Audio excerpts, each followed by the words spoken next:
Bradley, how did the concept for Serp space come about, managing the networks? Okay, so Serp space was really developed for us internally originally, which because I was the one who pushed for it. I wanted it because I've got so many, like literally I've probably got over 1,000 IFTTT networks now from all my stuff that I manage. And I've managed my entire business on spreadsheets. Like, I'm not lying to you. It's in Google Drive too. And then that's when the conspiracy theorists come out and say, "Don't you think Google's tracking everything you're doing?" And I tell them, "Take the tinfoil hat off." No, you know. But I've got literally hundreds and hundreds of IFTTT networks and spreadsheets, and that's how I manage them. And it's a bit cumbersome. At some point, it's like, it's unmanageable because it's so many.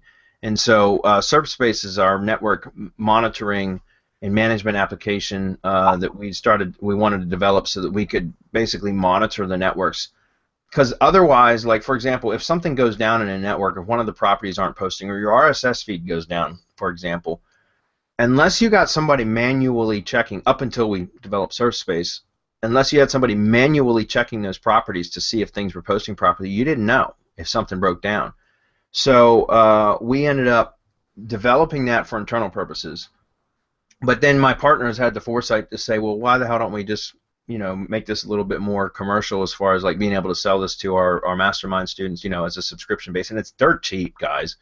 But if you're going to be managing networks, I highly recommend that you go get a subscription. I think it's like 100. You get to monitor, I think, 100 properties for $5 a month, something like that. It's dirt cheap, and that just covers our server expenses, really. But that way you can monitor your networks to see what properties are posting. If there's any errors, it'll report to you. You can set up notifications. There's all different kinds of things that it will do, but at the same time, because of our mastermind students and always asking for recommendations on products and services and tools and things like that, we decided to add a marketplace to SerpSpace as well, which is where we have, we sell additional services like link building, done for you IFTTT networks, press releases. We've been saying that they're going to be ready for like the last 2 months, but literally any week now we're going to have press release service available inside of there, and various other services that we're going to be adding. Citation building services for those of you doing local, that's going to be available inside there. So it's just something that's kind of grown on its own and taken on its own life, but it was really developed once again internally for us. And that's one other thing I want to mention, is that you asked this, Zane.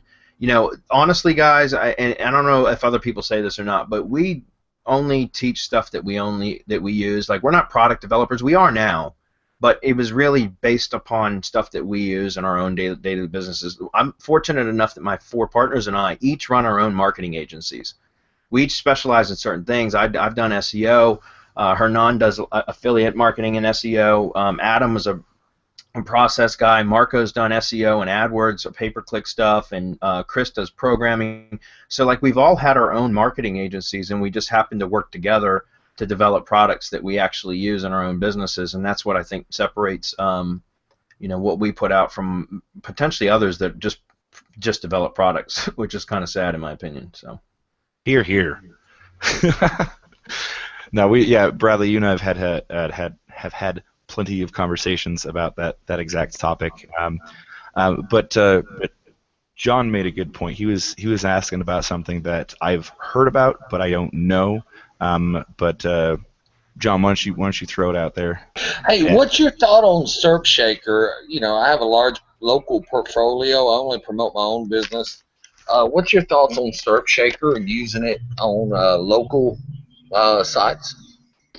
Well, it works. I don't use SerpShaker anymore because I use LeadGadget, which is very similar, except SerpShaker is a WordPress plugin that builds mass pages, with short codes, so you can it'll swap out like location tags and things like that. Anybody that doesn't know what it is, you can find out by just searching Google for SerpShaker demo, and you'll see a long webinar that I did on how to use it and how we use it. But I use the ATM now, which is part of LeadGadget, which is just kind of like an industrial strength. It's an actual web building app. It's a cloud-based, and it will actually build the sites and deploy them onto a server all in one fell swoop. So it's a lot more efficient than SerpShaker, in my opinion. Don't get me wrong. They're both good products. I'm just telling you, personally, I use one, and I always share with you guys what I do. And I'm just telling you, I use the ATM and LeadGadget. It's a hell of a lot more expensive. It's got a monthly bill, and you know, you got to have a server for it and everything else. But we build a lot of sites using that. If you're a one-man gang, if you're doing a lot of that, I'd still recommend that you go to Lead Gadget and use the ATM. But if you're only doing, you know, if you're doing a lot of volume, you're going to be a hell of a lot more efficient that way. But if you're only building a handful of sites, then SerpShaker is absolutely the way to go because it's a lot cheaper. So it's a lot more cost effective. Well, I don't want to say cost effective because the other one's cost effective if you're using it in volume. But unless you're building a lot of sites, then you can get away with just using SerpShaker, in my opinion. Do I use them? Yes. I don't use them for money sites. What I do is I use them for research and discovery. I always talked about, like, originally when I started building these types of sites, I never planned on monetizing any of the sites that I built. I only used them for research, which means, like, I would go in and after I would build a site, I would connect it to a Google Search Console, formerly Webmaster Tools account, and I would add the sitemaps and everything else. I'd use a 1-to-1 ratio, one Google account per site. That way I wasn't like putting them all in my own account. We've talked about this in Hump Day Hangouts a bunch. But then I would just give the site, you know, 30 to 45 days to age or season. And after it would season, I'd go back and start looking at the click data because Search Console will show you what queries people came in, like, you know, the impressions your pages were giving for which queries, the position, the number of clicks. And those, the amount of data that I could pull back from those sites was invaluable to me. That was totally worth the cost of the plugin, or in the Lead Gadget's case, the cost of the monthly, because I was able to uncover all this data about traffic and keywords that even the keyword tools would never reveal. So that's what I originally would do, is I would just use them to find pockets of traffic and things that I could rank for with little to no off-page SEO. It was strictly on-page. And then I would go out and build traditional websites or YouTube channels and do YouTube marketing to target those low-hanging fruit keywords. But now what I'm doing, because now I've got VAs that build those sites for me, and they build roughly 16 to 20 sites per day.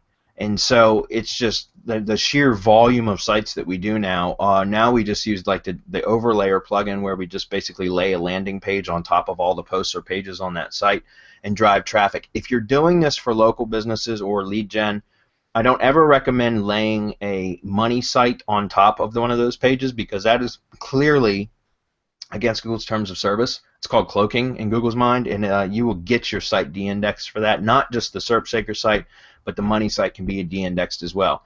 Trust me, I've done it, and it sucks. Thank God it wasn't a client site; it was a lead gen site.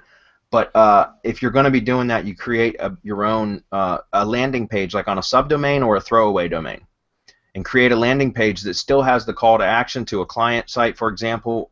You know, it could have the phone number to the client site, or in my opinion, you should be using a tracking number anyways.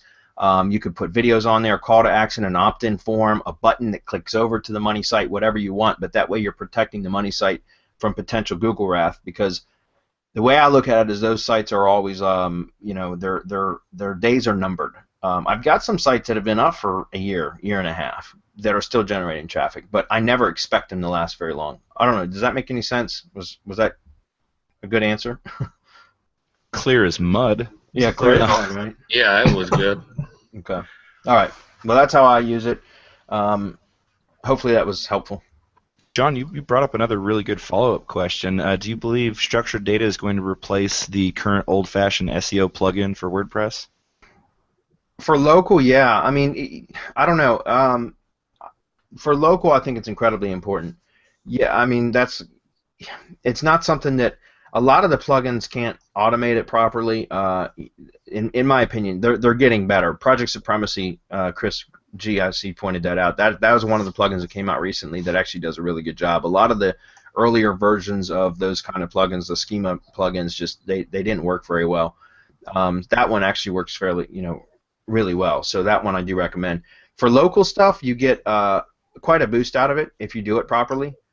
And also if you implement stuff like what we teach in IFTTT SEO Academy, which is to broadcast yourself across as many what we call social hubs, or semantic hubs, excuse me, semantic hubs as possible.